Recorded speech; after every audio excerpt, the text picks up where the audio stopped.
So, yeah, good morning or good evening, everyone, based on your time zone.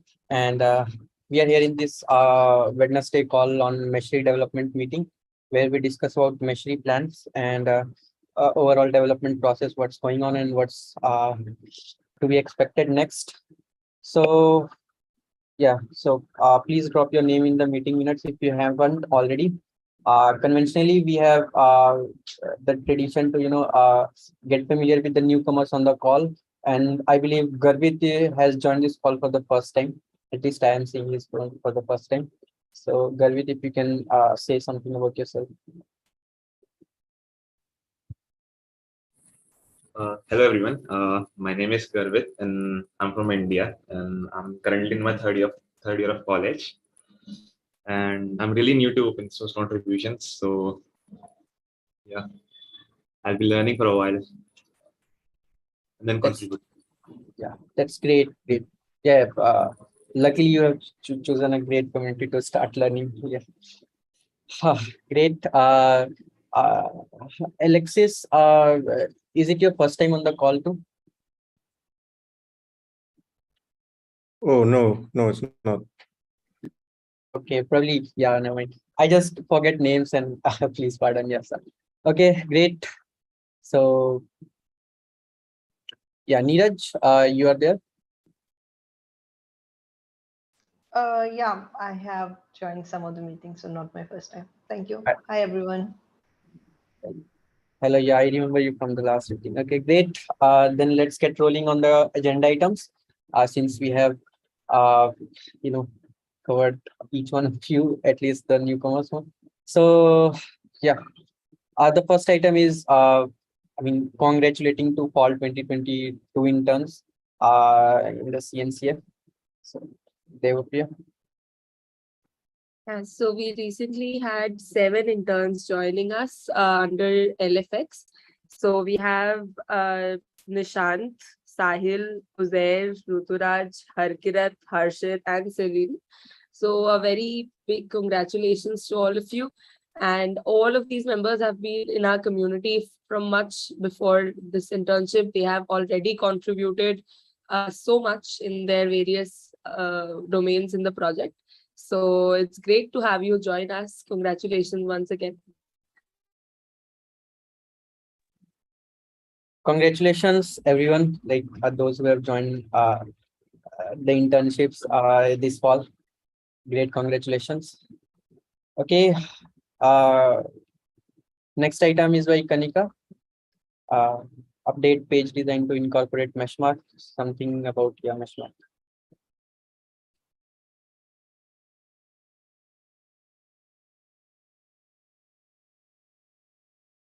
Uh, I think we are missing Kanika right now.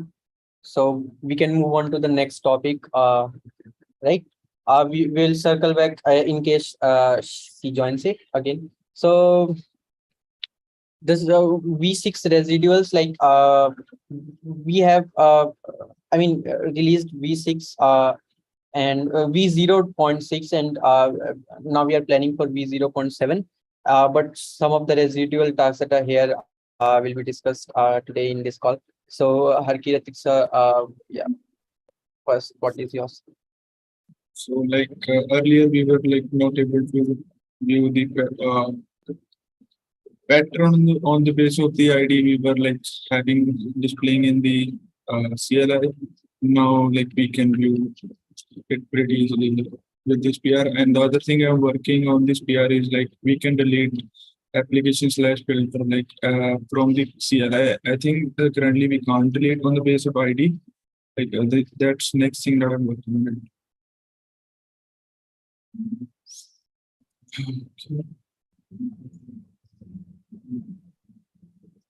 Anything else?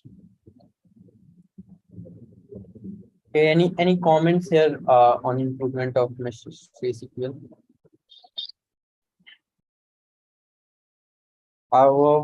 We have changed the patterns list command, Harkirat. So how it's what? I asked whether you have Like No, it's like earlier we were not able to view like this pattern ID. We were not able to view the corresponding pattern based on that. So like I have fixed that, and the next thing that I'm working on is like deleting the pattern or application of filter based on the ID we are telling the user. okay, great.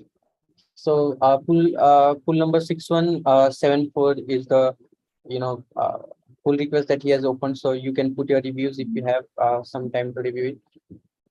So Great. yeah, so questions, if I might, so is Nishant and it doesn't look like Alpha is on the call, but are we good to go with that PR? Like it's atrocious, the UX that people receive in Meshery CTL. We need to do something, anything. Like Yeah. uh, yeah, so I'll take one final look today after this call and make any changes if I think any are required. And then probably I'll request Harkirat and Alpha for review, and then we can merge it. Okay, I mean, the PR has been out there for a while. We talked about this for weeks. This comment isn't necessarily directed at Nishant per se, but actually, if Aditya is here at Alpha, it's terrible, man. The UX that we have, and whether or not we're doing the best enhancement or just some enhancement, any step forward at all would be much better than what we have. Can you guys merge today? What is the approach, by the way? So Harshit, you were just demoing, like, I think an enhanced pattern list, which is great. And so maybe I'm changing the subject if you weren't talking about like UX enhancement. Improvement in Meshery CTL. Yeah, this is Oh, other okay. PR. Okay. So I'm on Similar than the other people, like whole different context. cool. I'm on a slightly different topic then. Okay, good. So I mean, what you showed pretty good. It's like we are viewing on the basis of the pattern ID. That earlier we were have to give the whole pattern ID that 62-digit might be. You The can page give the size short ID. looks. I don't think anyone wants to read 1,000 lines of CLI on it. It's like working progress. Like Say it again. it's like I'm working on it. Like and Okay, so yeah, 1,000. Like maybe drop it to like 25 lines, 20 lines. Go look at the performance list, Meshery CTL perf, and look at how the profiles are listed. That's what you want to do, is copy that verbatim, except where it says perf, put patterns. Okay, like seriously, the exact same. Would that be our response code there? Back to the user, failed to unmarshal response body. Ooh. Okay. All right. We might be able to do better. Okay. I can't wait for your microphone to arrive, by the way. I just can't hear anything you say. This is great. So sorry. So I'm blasting into Alpha and Nishant and others. I think have kind of worked on, actually you, Harkarat, I've worked on Meshery CTL, like UX enhancements. There's, it's like a hair on fire problem. Like, Harkarat, do you have a different PR open for UX? yeah, it's open. Actually, you can do. I can't. What did you say? I need to buy a new microphone. Okay, I can't hear you. I doubt it is your mic. Like put your mic. Stop your. Shove it down your throat. Like, okay, can somebody else speak on his behalf? So Alpha and Nishant, can you guys speak to the open PR about UX on Meshery CTL? Yeah, I have sent the link on Zoom chat. Nice. Yeah, you want to share the screen and go over it? Yeah, sure. Thank you. So Alpha, what's the current approach? Is it to point people to the docs, or is it a recognition that what's in the docs is already readily available in Meshery CTL? I think this is the current message. Am I right, Harkirat? No, no, no. This one has is been previous approved. one. It has been approved like a lot. You can check it out. I need to buy my. Okay. So like the last time I reviewed it, I saw that I think we still have this line error requires like more arcs and none of them are received. But there are more lines that suggest the fix for that you can either go to I think it's either view help or a link. Yeah, it's a help. No one else. Sorry. I couldn't hear you, Harkirat.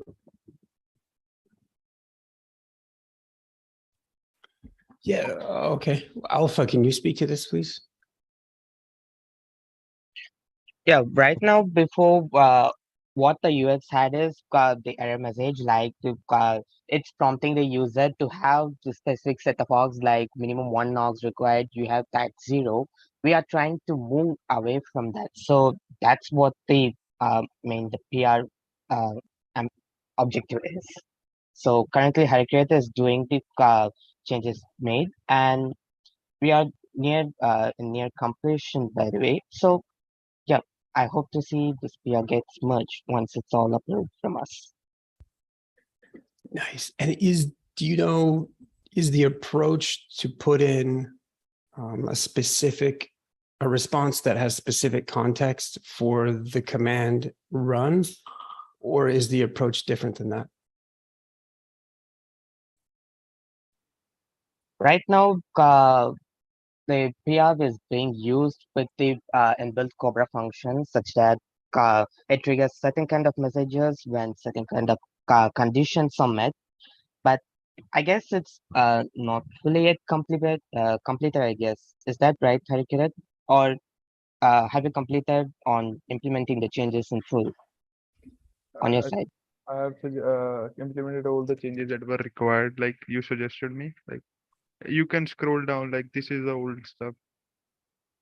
Yeah, that, Not I a see it. Okay.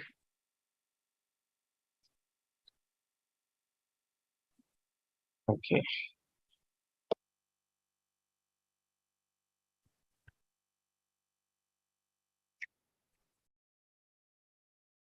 Okay, well,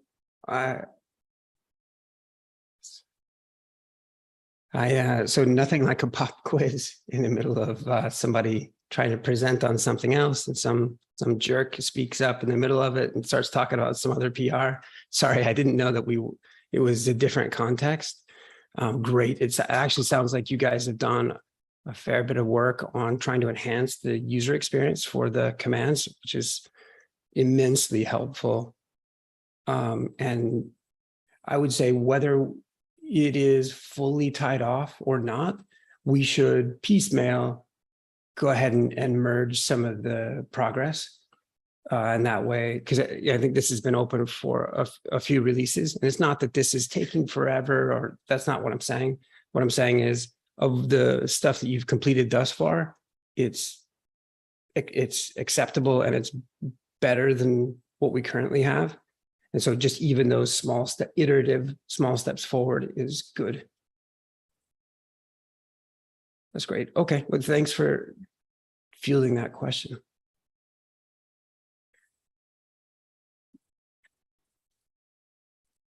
Good. Yeah.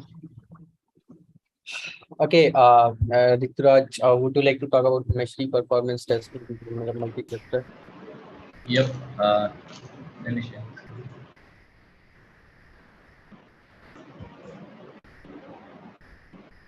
Oh, my computer is really struggling to be. Wait. Okay, so it's here.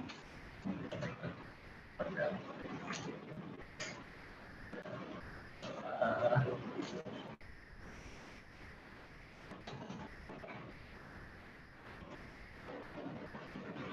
okay.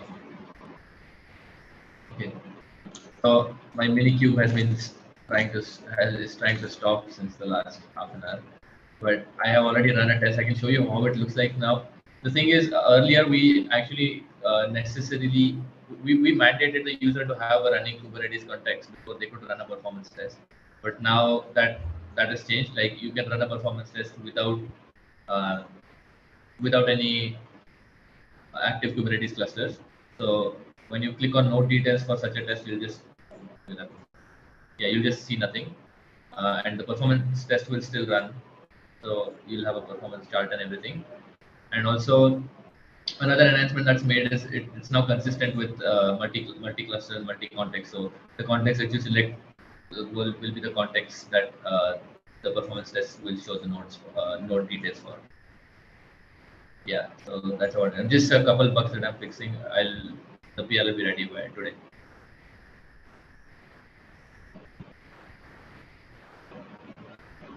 Okay, so if Kubernetes cluster is not present, I mean, and they run on CNCF environment, right? The performance test. Yeah. Yeah, they do. There's a number of them that are scheduled to run inside of that, inside of that vacuum, inside the CNCF labs. So just for some context of what Raj was showing is that there's a little bit of a regression issue as we've moved from the .5 set of capability, which was in this context, the .5 capability was single cluster administration. So like one Kubernetes cluster administration at a time. You could take Meshery and switch its connection between clusters, but it wasn't simultaneous. And so now that .6 is here and released, many of you have done quite a bit of work to help make sure that Meshery is a multi-cluster manager, simultaneously. And so there's a regression issue where in kind of two ways, the performance test, and so actually, Raj, if you don't mind sharing again, just so everybody has context on what it is that I'm trying to help explain. Yep. So the multi-cluster effort was so that people could select if they have multiple clusters running, they could select the clusters that they want to perform certain operations on, and one such operation is performance test. So with the performance test, Meshery also returns details about the clusters and the nodes of the cluster. So earlier, since we were only supporting one cluster, that was the cluster that the details were shown for. But now there are multiple clusters, so users are now allowed to select what clusters they want the node details for. So there was a regression issue, as Lee said, it wasn't working properly after the initial effort, but now with this PR, that will be fixed. Another thing was Meshery performance also required users to have it mandated people to have a running Kubernetes cluster. Although you could just run a performance test but not have any node details if there was no cluster connected. So now you can run performance tests even if you don't have a cluster connected. You'll just not get the node details.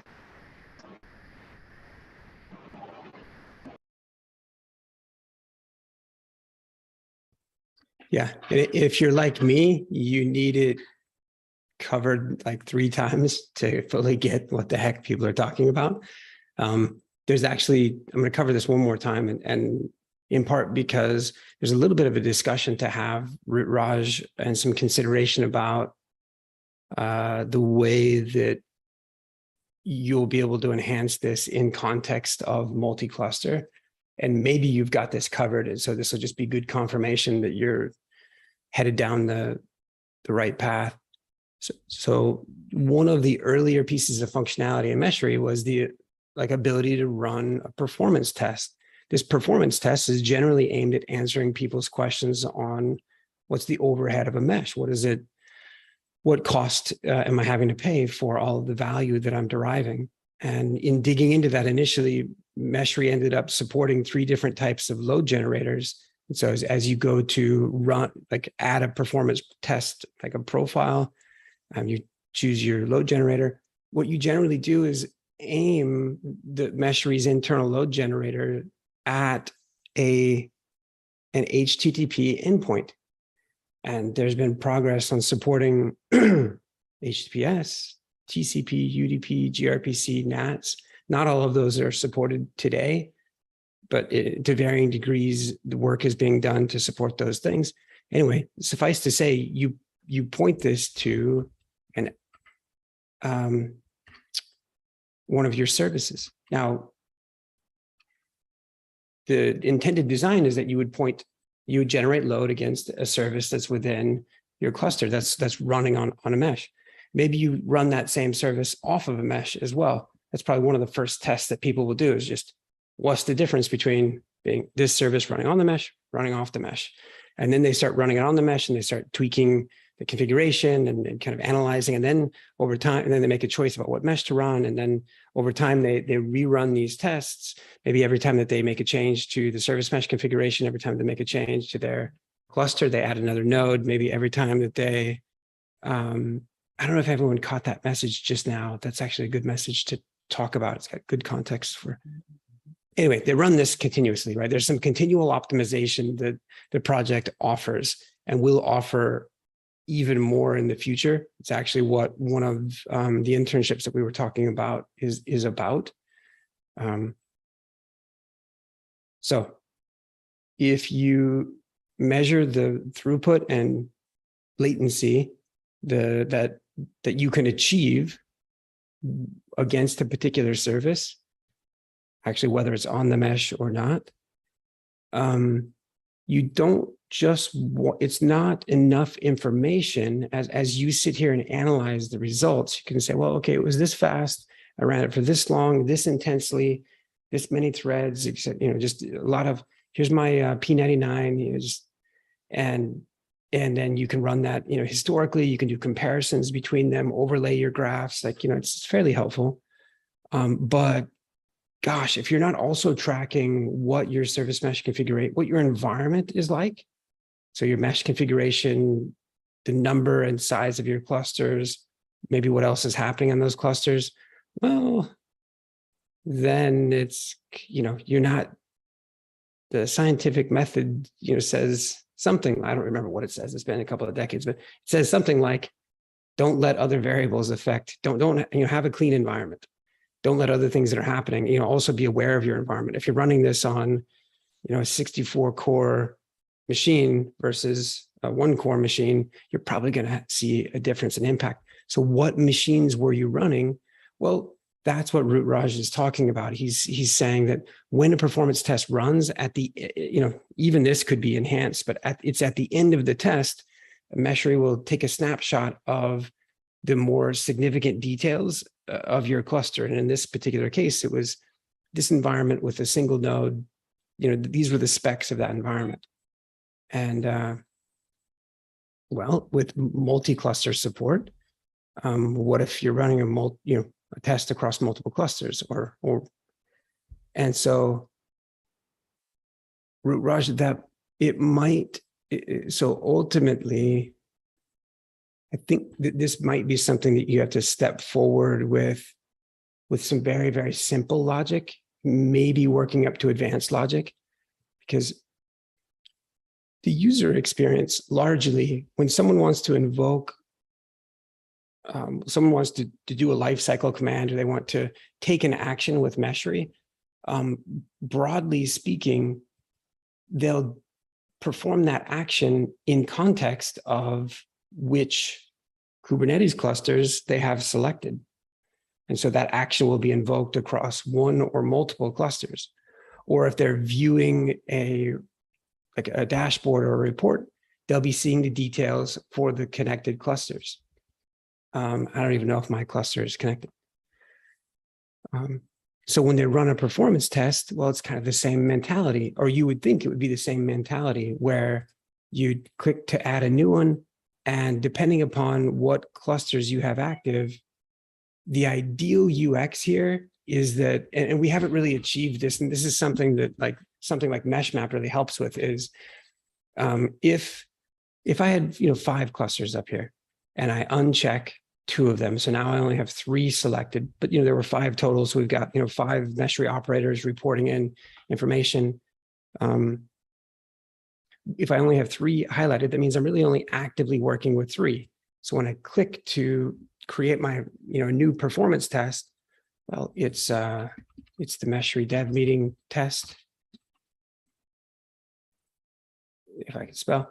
And then ideally, like if Meshery would already know if you have a service mesh provisioned and which kind. And so it'll highlight that for you. Maybe you have multiple. If you only have one, the current logic should be that it will not only detect which one, but it'll also just save you a click and just fill it in. If you have two, it might fill in one, but you can change between which one is appropriate depending upon. Over here, we've yet, and I can't tell you, I can tell you how many years it's been that I've described this. I can tell you how many years it's been that this has gone unfulfilled. I might go insane as I explain it for the 78th time. And this is that ideally the UX here would be, well, we know what services you probably want to test. You might want to type in something, sure. But we actually have already discovered, Meshery has already discovered all of these service endpoints. So provide that drop-down list, please, that would be nice.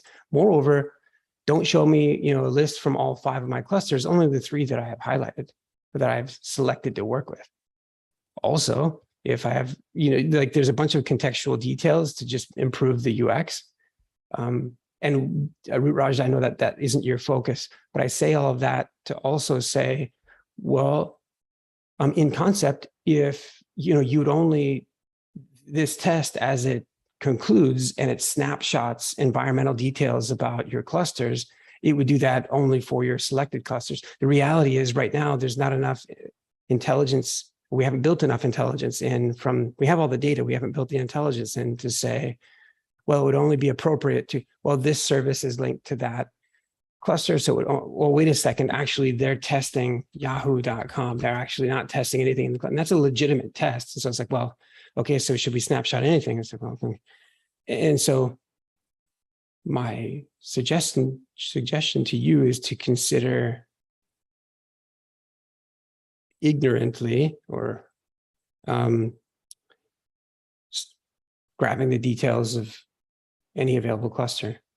If you can't, I think you already fixed this, but this piece of functionality in Meshery, it doesn't matter if you're using Kubernetes or not, or a service mesh or not, or even a microservice or not, none of that. It has utility just as a convenient load generator that keeps history of what you've done, that for all the features that it has, it's useful outside of all of that. So I think you fixed the regression issue where if at the end of the test, if Kubernetes wasn't around, it would fail. That was the regression issue, the core one that you fixed. This other one, perhaps be ignorant at first and just be greedy, snapshot what you can of the clusters that are available. And I think Matt has a question.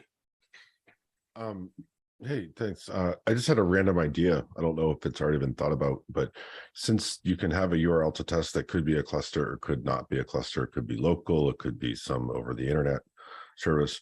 There used to be way back, gosh, in the early aughts, the 2000s, there was like a really cool open source UI for traceroute that would kind of show you the hops. Could something like that optionally help with context here? Because if it's like yahoo.com, you'll see a trace route that's like, oh, I'm going from wherever I am to wherever. But if it's local, you'll see, in all cases, a trace route, especially if it was a little bit graphical. It used to be one of the first things we used to do in trying to figure out when an endpoint was slow. And half the time you'd realize, oh, this is actually going to somebody's dev box under their desk. And that's why this regression happened, because there's a misconfiguration or, something like that. But could something like that help with context? So, particularly if you can test local or remote or clustered things or not clustered things, just what am I looking at? Would that maybe help?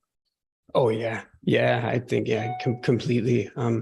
Especially if you get into something like a multi-path thing, hey, which of the various, or you've got a few different replicas and the loads being, is the load balancing algorithm really doing what we thought it was supposed to do? And so to see that visually, conveys, to Matt's point so much. Moreover, if you're in here and you just click to initiate the test visually, it also overcomes that UX challenge that I was referring to about trying to go through a pick list of which endpoint and et cetera. And yeah, Matt's totally right that the last organization that I was with was one of the few novel things that SolarWinds had done in the last 8 years or so. Is it called NetPath? Yeah, that's what it's called.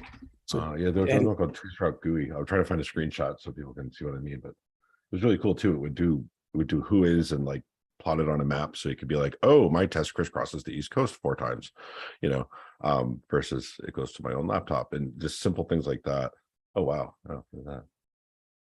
Yeah, Matt's so right. This is a really well done tool, just exactly for the use case that Matt is talking about. It's also for the use case of like, oh, the internet's down.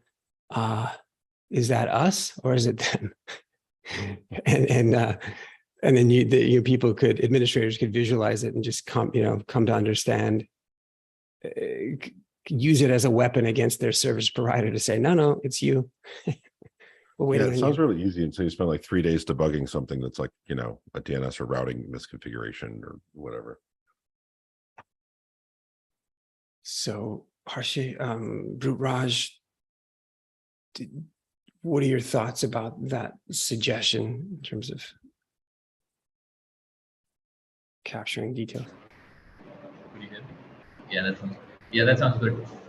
So if I'm right, the thought was to add sort of a trace route functionality so people could actually see how their request is going to the endpoint. So they could see, oh, let's say if I'm running locally, or it's just immediately going to some place, or if it's not local, then it's doing some hops before it reaches. For sure, yeah. As a separate, for sure, like as a separate thing, we should be visualizing the traffic that's flowing during a test, as in context of the current PR that you're working toward. Like however many, just snapshotting the available Kubernetes clusters for their environment details, which may not even be appropriate depending upon whether or not someone's testing a local endpoint. So what I'm trying to acknowledge is like, we've only built so much intelligence into the system at this moment. And I think the return on investment there, we'll wait until, so Intel is making some requests in this regard. They have a customer that's running Meshery in AWS, and they've been working with that customer on different performance profiles in there. And let's just ignorantly snapshot all of the details that we can, and then wait for users to come back and ask for that list to be whittled down. Because currently you have a hard time figuring out, well, it's not exactly a hard time. It's just more work than you bit off. If you try to intelligently figure out which service is associated with which cluster, so you should only snapshot that cluster. Yeah. Okay, well, cool. Well, good now that I totally derailed the back to the agenda. Yeah. So yeah, the next item in the agenda is consolidate Helm charts. Sets, yeah. Serene is there.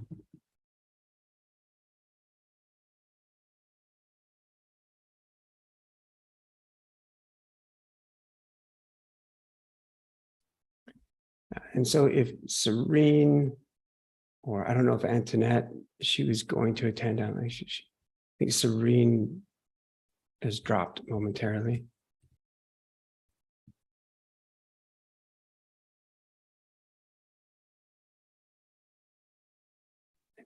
Abby, you're on mute. Oh, sorry, yeah. I was just saying that since she's missing right now, so we can roll back once he arrives. Till then, we can move to Gaurav, graphical mutations for apps, filter, and design and codes.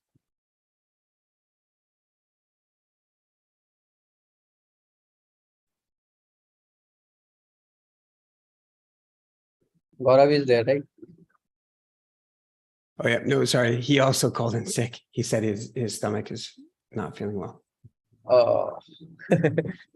Then in that case again, time to move on to Ashish. He's chatting. Yeah, so he should be there. Ashish.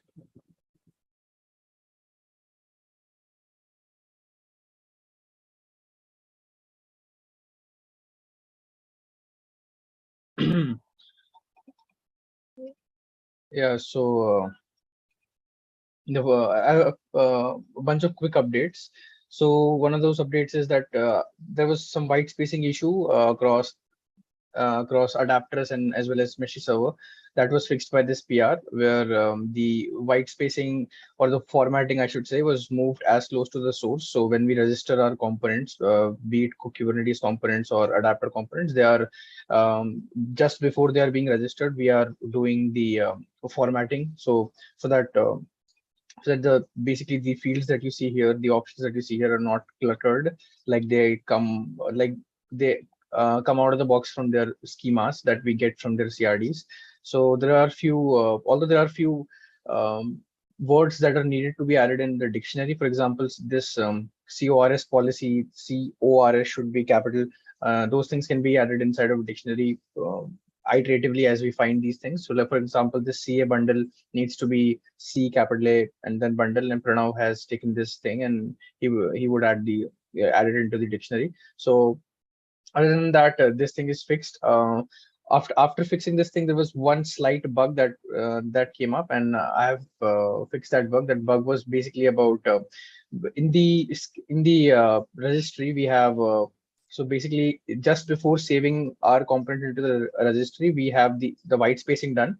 So when the YAML comes from the server, so the YAML is the pattern file, which is the underlying, where you can say the underlying structure of this design that supports these designs. So we validate those pattern files against the schema. So what I was doing is that there is some deep rectification that is performed, that is so that because Kubernetes or the adapters, because adapters also in turn ping Kubernetes still doesn't understand CA space bundle, it understands CA not space bundle. So just before sending it to Kubernetes, we have to again decryptify it and undo the things that we did, because all of the things that we did were only for users to see. So the slight bug was that we were actually undoing those things and then basically before validation. So because at the time of validation, we need the spacing to be there, because in the schema we have those spacing. So that small thing was moved. So now the spacing is proper and there is no bug and things work basically. The second thing was about update was about completing the first iteration of notification center. So there is some refactoring going on in the notification center that you see here. So earlier, basically a lot of all of this needs refactoring again. But if you have a big design, something like so if something has 12 or 13 components and it's going to take a while, for instance, something like this, like it has a bunch of these components and it's going to like take a while. What used to happen is that you get this loading bar for a while. I don't know if I have all the registered components, so maybe it will throw me an error, but let's see. Okay, so like this thing, as you can see, as the service got deployed, I got this notification, but the bar in the background is still going because the rest of the nodes weren't being deployed. This wasn't deployed because I haven't registered. Basically, my Istio mesh is not running, so my because when you want to deploy virtual service, your control plane should be there. So this wasn't deployed. My point is that if I had control plane, this would have been. This is not an error from our side. So basically, while the whole pattern file, while the whole design was being deployed, you get extra notifications of each of these services being deployed. So if you have like 30 services, or you can say 30 nodes in this design, as each of those nodes get deployed, you will get these notifications back that okay, your service is deployed now. Your virtual service is deployed, your application is deployed, and so on and so forth. So so if you have multiple clients connected to the same Meshery server, so these things are broadcasted across. So if I open up this tab and if I like undeploy this thing, I'll get notifications at all the clients who are interested in that thing. So since I am a client in this tab as well, so as this thing gets undeployed, I get notifications here and here as well. So all the clients connected to a single Meshery server get the. So this was pattern undeployed successfully is the. Although this cluttering that you see that a bunch of things come up. So in case of like 7-8 nodes, that's kind of fine. But the ask was in the front end side because we have each of these. What you can say, each of these events that you see have a unique operation ID, and since the deployment of each of these nodes were part of the same operation, they have the same operation ID. So the front end has that operation ID. The ask was that on front end, when you receive those events, you bundle and group them up by operation ID, so that you only basically on the notification panel you don't see, like, you don't have to scroll through like 50, 60, 70 notifications when you deploy 4 designs having 20 nodes each. So a bunch of basically reformatting there would help with the readability of the whole thing. So that was an ask on the front end. The second iteration would be, right now this is still a REST endpoint, the /API/events endpoint, the events that we are getting in the notification center. It's a REST, basically it's a REST call that turns that HTTP connection into, basically it doesn't terminate that connection and the server keeps sending more and more events. GraphQL subscription is an ideal use case for that because they will handle the internal stuff with WebSocket or not. So that's why we have the logic in place. The second iteration is supposed to turn this thing into a GraphQL subscription, and the third iteration, or I can say 2.5 iteration, is to have, as I said, each of these events have operation IDs attached to them. So there is a design spec. I would be working on this spec, and by tomorrow or day after tomorrow, I'd be updating that spec. We'll have different relationships between operations as well as events. So what operations can generate what events and all. So in future, like when we'll have policy engine at place, and we'll have policies being run as a daemon process that after every 10 minutes do this and do that, those operations would be system defined operations, and they would also be generating events. So a bunch of operations are generating a bunch of events. So there is a design spec going on right now. We don't have the construct completely put in place. We just have events and not the operations. So yeah, that was a little bit of update from this PR. The other one was about this is a small little update about Go mod sync utility. So there is an open PR here which basically adds okay, this is the PR. It adds a utility function in Meshkit which allows you to. Yeah, sorry for interrupt you. This one, you can probably skip this one. I don't know that that's general utility. Okay. So the next one is small change in OSM adapter, also addressing the failing checks. So there are a few failing checks right now in the end-to-end tests in OSM adapter, and those are because if so basically the tests are failing for specific Kubernetes version. The tests are failing after, I guess, on 22 point something the tests are failing. So the tests are failing for 20, 21, 22. Tests are passing for 23. And if you look at the error for let's say 22, the error says that basically cube version, this is chart requires cube version over 1.22.9. So the Helm chart that we use under the fly for the latest version of this OSM service mesh requires cube version to be greater than 1.22.9, and we always try to deploy the latest latest version of OSM, and this is the latest. So this one, the Helm chart for this particular version is mandating the fact that you have Kubernetes version greater than that. So that is why the tests are failing for any version that is less than 1.22.9. So that's why the tests are passing for 1.23.9. So I don't know what should be like. I mean, that's kind of not an error. That's kind of an indication on our compatibility matrix that this version of OSM will have issues with this version of Kubernetes. A different approach would be like right now we run these tests for multiple versions of Kubernetes, but only for the latest version of the service mesh.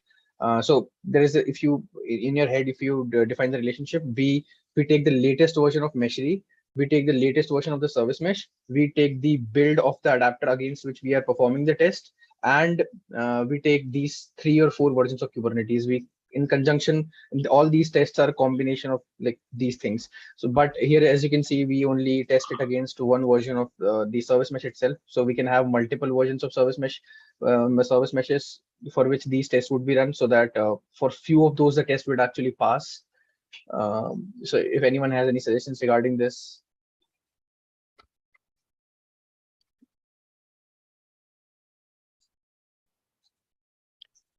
Yeah, do you have the compatibility matrix page? Like, do we, you know, to your point, like in many respects, the like negative confirmation that no, hey, this particular service mesh doesn't, you know, deploy on this version of Kubernetes. That's like, you know, quite helpful information, as opposed to just not having that version listed. It's like, it's actually good to have that version listed and say, explicitly say, no, that service mesh doesn't run on this. To some mightn't, I think we've been historically looking at the compatibility matrix. Anytime that we see a red X, we think, oh no, there's something to be done. We need to go get that green. And actually, that's not the case. Like, there will be some permanent red X's, and that's, a lot of those are determined by the underlying projects themselves. So open service mesh in this case. So yes, they had a shift there from one to, was that, is that difference in passing and failing, is that relative to the Kubernetes? The Kubernetes version? Up until 1.1.1 of OSM, it was running on deploying OSM on all versions of Kubernetes was successful.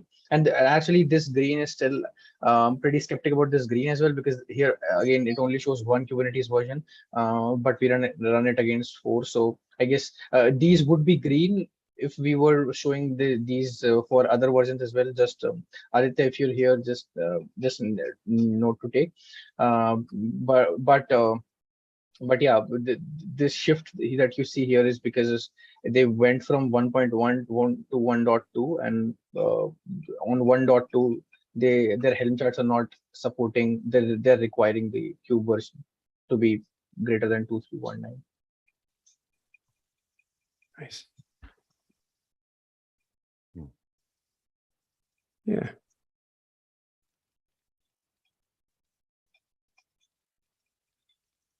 So we'll need to, yeah, you know, probably some thought about like these intentional failures.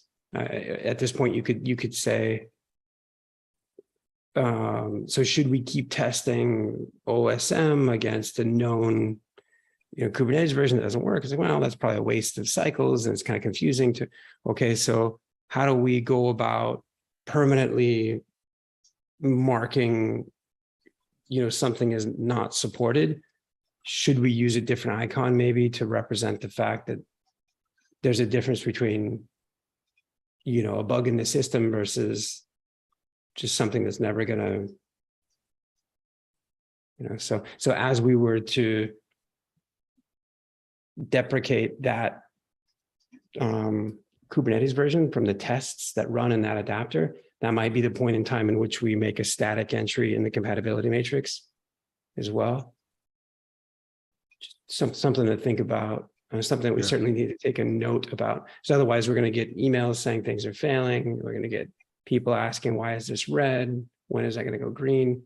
And instead, we should be communicating that we'll never, because the project doesn't support it. Open service mesh. Yeah, I suppose there's utility both ways. Like, there's a couple scenarios being talked about at once. Like, one is a new service mesh that will incrementally be adding features. And so you're almost gamifying them getting their dashboard screen, you know, as they fill things out. But also, like, for things that are either broken or not supported, if there are details about how it's not working, then that's super useful if you're either going to make it work or understand why it's not supported or how it's failing, right? So like if you were So like I see utility both ways, but when you lump those two scenarios together, like something used to work and doesn't and is failing, or it's never going to be supported, or it could be supported if only this work happened, like that's not really red, fail, bad. It's more like, you know, gray or could work, or, you know, it's still being run, it's still not passing, but it's not a failure necessarily because it's not supported perhaps yet. So maybe like Lee was saying, like a disambiguation of those two core scenarios might be easier to understand and look less scary. I'll make a note. Opinions. Yeah, I'll try to summarize the conversation for Subedi as well. I don't think he's on, and he can help Is there an follow up. should I just comment on the issue? I'm still kind of new to your workflows, and I don't know. I feel like I'm chatty too much and slowing things down. But would it be better to just put feedback like that into issues directly, or do you want to talk about stuff like that? Yeah, and or in this case, you might even go for the kill with like a new issue on Meshery, which is where the docs are, talking about the compatibility matrix and how to disambiguate between, you know, yeah. I'll send you the anyone on the call is obviously welcome to jump on the things that are being discussed here. You know, please do. Aditya Subedi is one of the individuals that's worked on the docs in this area. So if someone else doesn't jump on, I'll tag his name in case he, so.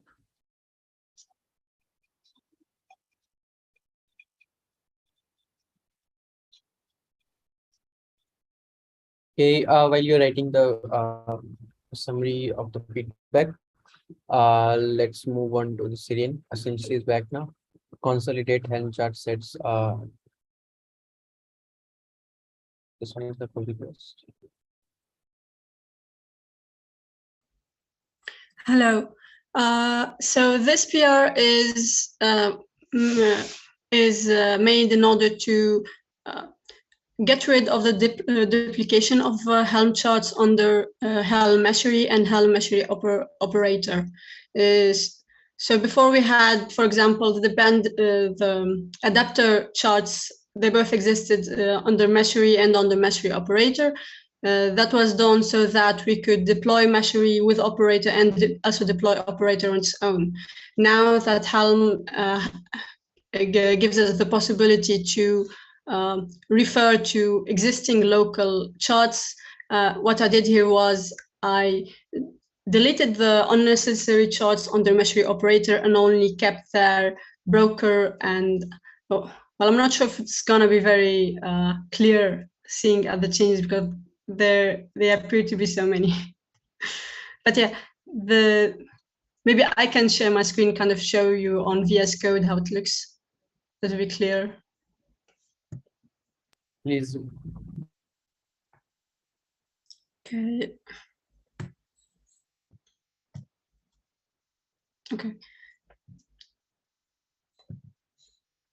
So, as you all know, we have under Kubernetes Helm, we have Meshery and Meshery operator. Before it, there used to be duplication of charts. We used to have Meshery Selenium, CPX, etc., also existing under Meshery operator, and that actually was an issue for us when we were looking into why Meshery perf was still getting deployed despite changing into deprecated. So what I did in this PR was I got rid of the duplicated charts on the Meshery operator and only kept the ones that the operator is responsible of, namely Meshery broker and Meshery mesh sync. And in Meshery's chart YAML,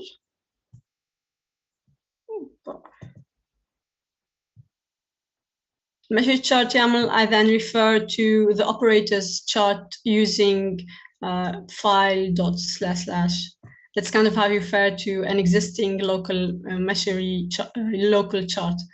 And so what this PR does is it reduces the number of files in the code base, and it gets rid of the duplications of the chart so that it's easier to maintain and also affect any changes as well as debug.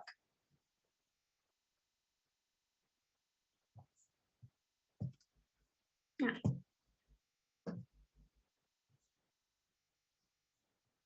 Are there any questions or comments or anything? Yeah, for my part, I don't know that I could keep up, but have you arrived at a situation where you think there's just one set of charts? Yes. Okay. Since, And yeah, well, they're not, well, as you can see here, we don't really have the application anymore. Meshery broker and Meshery sync only exist on the operator, and then kind of here deployed when Meshery deploys the operator, and the rest here is only under Meshery. I tested them and they were, I tried deploying Meshery with the operator using the Helm charts and deploying it without the operator, as well as deploying the operator on its own. nice. There's two, there might be two other test scenarios to do. I mean, this is a big deal. Like this is something that causes, I mean, it's a big deal because if you get it wrong, we're in hot soup. But if you get it right, oh my goodness, it'll save so many mishaps that we've had over the last, I don't know, 6 months or so. We would just like the last 6 months sort of solidifying my hatred of Helm. If you're able to remove one of them, two other tests to do are to use Meshery CTL to do a Meshery CTL system start, because it has some logic to use the Helm charts to deploy Meshery and to deploy the operator. The other test to do is to just connect when you have Meshery UI up, connect Meshery server or Meshery UI to a Kubernetes cluster. And maybe you've already been doing these. Yeah, well, yeah, I did do these, yeah. Oh, okay. How do we, yeah, if we merge this into Edge, the Helm charts, I don't think are released on Edge.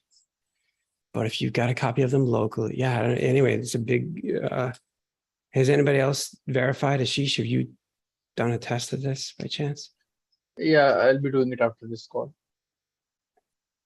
We need to really triple check, quadruple check Serene's work. I mean, you know, it's a little sketchy sometimes. So we got to, okay. Just kidding. I mean, Serene has done some great stuff. This is going to be another example of why we were excited to ask her to come intern. So it's great.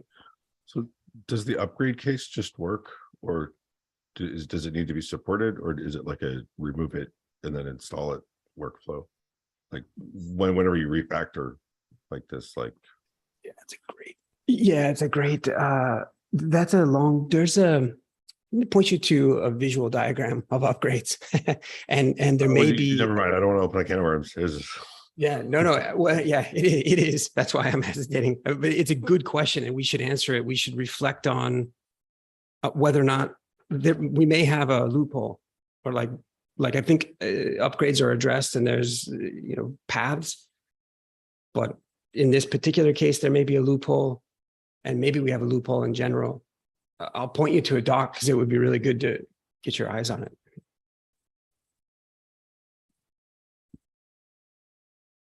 Anybody else have feedback on, the Helm? Did we miss anybody today? Anything that anybody here twiddling thumbs, just kind of waiting for something to work on? I see some people drooling, just sort of salivating over things that they might like to get their hands dirty with. Maya is on my list as showing up, just waiting, just talent sitting there unused. Alexis, we've been talking about potentially doing some designs with respect to mesh map. It's we'll have to just maybe toss you into the deep end and see if you can swim. And I love the frozen Alexis. He's got the perfect look for that. Did we miss anybody else? Did anybody have any? Oh, there he is. Do we have any?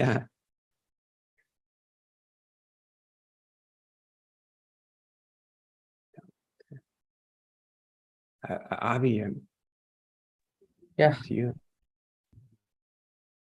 Okay. Good, then I think yeah. The rest of the item, since we are out of time, we will cover it in the upcoming meeting. Great meeting today. So yeah, meet you very soon. Anything else left today for anyone? I think not. So yeah. So that's a wrap, and thank you once again, everyone, for joining and yeah, staying for and this much hours. So good. Bye, everyone. Bye. Thank you, Abhi.